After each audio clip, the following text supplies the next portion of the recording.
સુરત શહેરના અડાજણ વિસ્તારમાં આવેલી ધ રેડિયન્ટ ઇન્ટરનેશનલ સ્કૂલના કેમ્પસમાં પૈજામા પાર્ટીનું આયોજન કરવામાં આવ્યું હતું।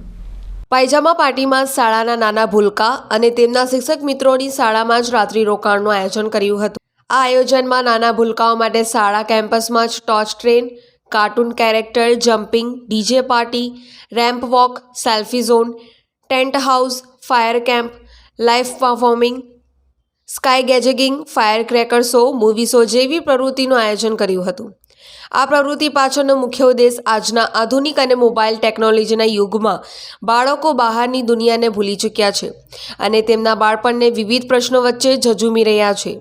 આથી શાળાના મેનેજિંગ ડાયરેક્ટર કિશનભાઈ માંગુકિયા દ્વારા શાળાના પ્રી પ્રાઇમરી વિભાગના મેન્ટર દેવીના દવાવાલા અને તેમની ટીમના સભ્યો સંગીતા ચાવાલા, ધ્રુતિ માધવાની, કિમી મહેતાને આ બાળકોને તેનું હાસ્ય, તેની કલ્પના શક્તિ, તેમણે જોયેલા સ્વપ્ન ભેટ સ્વરૂપે આપવા માટે તેમજ આ નાના ભૂલકા પોતાનામાં સેલ્ફ કોન્ફિડન્સ, ટીમ બિલ્ડિંગ ઉપરાંત વિચારલક્ષીની સાથે સાથે સારી બાબતો શીખે તે માટે પૈજામા પાર્ટીની ઉજવણી કરવામાં આવી હતી। હું દેવીના દવાવાળા ધ રેડિયન્ટ ઇન્ટરનેશનલ સ્કૂલના પ્રી પ્રાઇમરી સીબીએસઈના પ્રિન્સિપલ છું અને આજે અમે અહીંયા આગળ ક્રિસમસ પૈજામા પાર્ટી એટલે નાઇટ આઉટનો પ્રોગ્રામ રાખેલ છે અને તમે જોઈ શકો છો છોકરાઓ કેટલું એન્જોય કરી રહ્યા છે। કદાચ એમના ફ્રેન્ડ્સ, તમે કદાચ પેરેન્ટ્સ ઘરે ગમે તેટલી પાર્ટી કરાવો પણ એમને જે મજા એમના ફ્રેન્ડ્સ સાથે આવે છે એવી ક્યાંય નહીં આવે। એ તમે એમના હેપી ફેસીસ જોઈને જ ધારી શકશો। અમે આયોજન પાછળ ખૂબ જ ટાઈમ આપ્યો છે। 450 છોકરાઓની એન્ટ્રી હતી અને અમારે એ લોકોને બાયફર્ગેટ કરવાના હતા। અમે 2 ગ્રુપ બનાવ્યા, ગ્રુપ એ અને ગ્રુપ બી। એટલે ગ્રુપ એ જ્યારે આવ્યા એ લોકોનું ફ્લોમાં એવું હતું કે એ લોકો જેવા આવે ને એવું એમ લોકોને ચોકોસ, મિલ્ક અને બ્રેડ બટર જામ આપવામાં આવ્યા। એના પછી અમારે અહીંયા આગળ બધી ગ્રાઉન્ડ એક્ટિવિટી હતી, એમાં ચકડોળ હતું, મેક યોર ઓન મફિન, એ લોકો એમને મફિનને જાતે ઉપર સોસ, ચોકલેટ મૂક્યો, પેલા સ્પ્રિંકલ્સ મૂક્યા, એ એન્જોય કર્યું। એના પછી મિની ટ્રેન હતી, જમ્પિંગ હતું, પ્લસ અહીંયા આગળ સ્ટોરી ટેલિંગ કરી। આ ટેન્ટ જે પાછળ દેખાઈ રહ્યો છે એની અંદર બેસીને એ લોકોએ સ્ટોરી ટેલિંગનો પ્રોગ્રામ કર્યો। સો આવા અનેક પ્રકારના અમે પ્રોગ્રામ કર્યા છે। પ્લસ એક ગેમ રાખી છે જેનું નામ છે સિક્રેટ સાન્તા। એની અંદર ઘરેથી દરેક પેરેન્ટ્સે 50 રૂપિયાની નાની ગિફ્ટ પેક કરીને મોકલી છે જે એ લોકો એક્સચેન્જ કરશે। એટલે એમની ગિફ્ટ મૂકશે અને કોઈ બીજાની મૂકેલી ગિફ્ટ એ લોકો ઘરે લઈ જશે। ટોટલ 450 વિદ્યાર્થીઓની એન્ટ્રી હતી, પછી અમારે બંધ કરી દેવી પડી। એ પછી બી બહુ માંગ હતી કે લો પણ અમારે સારું આપવું હતું અને ક્વોલિટી વર્ક આપવું હતું એટલે અમે એના પછી એન્ટ્રી લેવાની બંધ કરી દીધી અને ખાલી જુનિયર કેજી અને સિનિયર કેજીના બાળકો છે।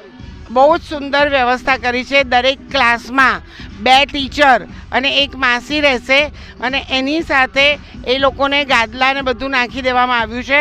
રાતના બેડ ટાઈમ સ્ટોરીઝ કહેશે ટીચર એમને અને આમ પણ એ લોકો આખો દિવસ સખત તોફાન ધમાલ નાચી કૂદીને એ લોકો કદાચ બેડ ટાઈમ પ્લસ હા એ લોકો ઘરે જવાની જીદ નહીં કરે એના માટે એ લોકોને અમે એવું કીધું છે કે ક્રિસમસ ઇવ છે એટલે સાન્તા ક્લોઝ આવશે અને જે ગુડ ચિલ્ડ્રન છે એ લોકોને બધાને ગિફ્ટ આપીને જશે।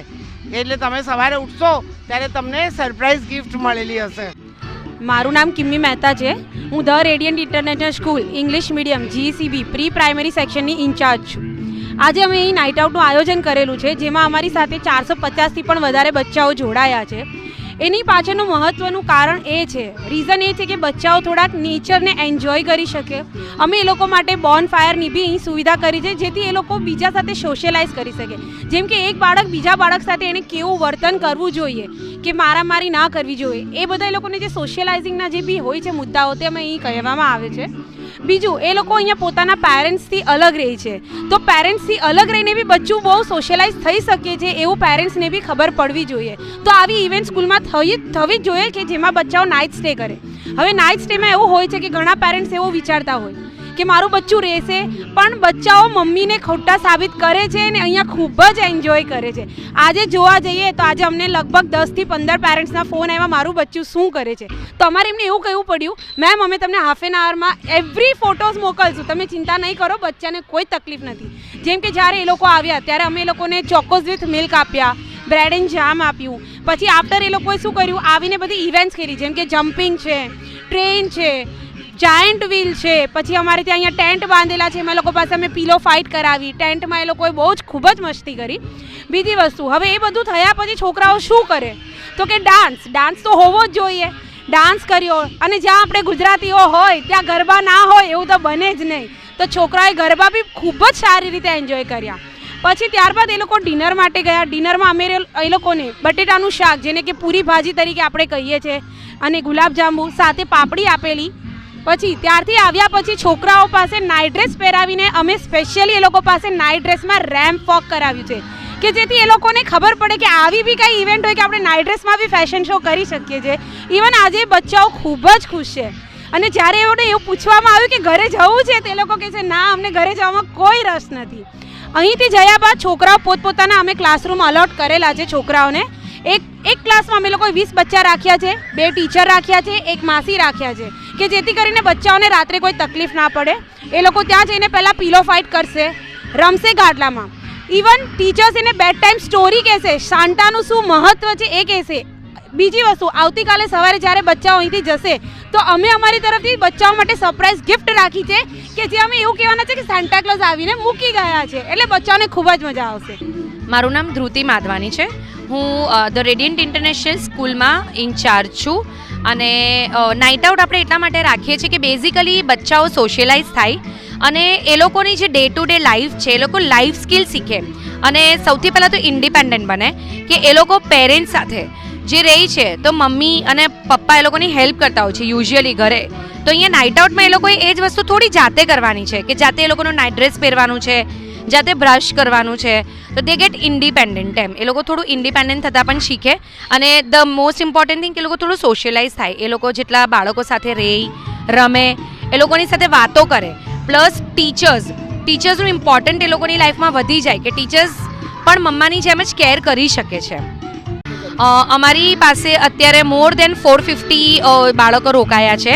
અને એ લોકોનું ખાવું, પીવું, રહેવું બધું જ સ્કૂલમાં છે.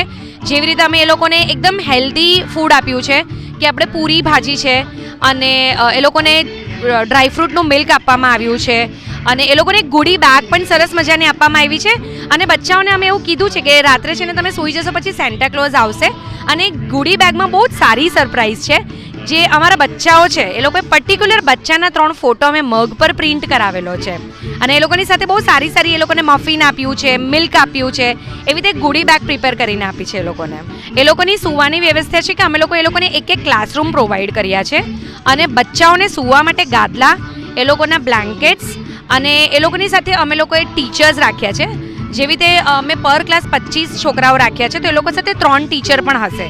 અને પ્લસ એ લોકોને રાત્રે કોઈ પણ સુવિધાની જરૂર હોય તો અમારી પાસે એક્સ્ટ્રા હેલ્પિંગ હેન્ડ્સ પણ છે, તો એ લોકો પણ અમારી સાથે જોડાયા છે સ્કૂલમાં. ઇનફેક્ટ અમારા પ્રિન્સિપલથી લઈને દરેક મેમ્બર્સ જે અમે છીએ સ્કૂલમાં, એ બધા જ એ લોકોની સાથે સ્કૂલમાં રોકાયેલા છે નાઇટ આઉટમાં. પરેશ મારું, જનસાક્ષી ન્યૂઝ, સુરત.